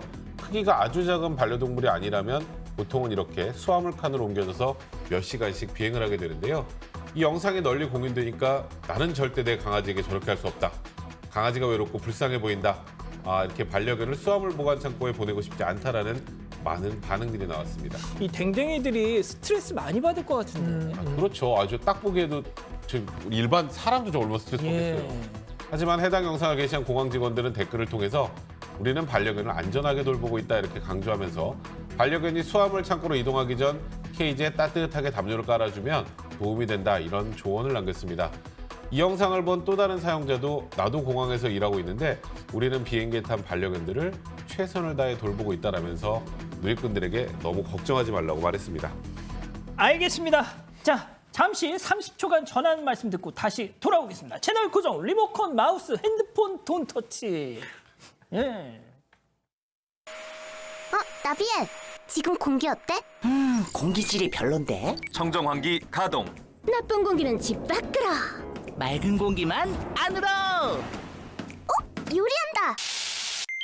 에어 커튼으로 막아주고 한 번 더 밀어주고. 집안 전체 공기에서 주방 유해 물질까지 하나의 시스템으로. 너희는 이름이 뭐니? 나비엔 청정 환기 시스템 키친 플러스. 자, 김정한 님이 아까 이메일 주소 다시 한번 알려달라고 하셨습니다. 다시 한 번만 좀 보여주시죠. 예, saban@jtbc.co.kr로 보내주시면 됩니다. 자, 오늘 준비한 소식은 여기까지고요. 사랑하는 사반 가족 여러분, 저희는 내일도 별이 3개 오후 3시에 다시 옵니다. 자나깨나 코로나 조심. 안녕히 계십시오.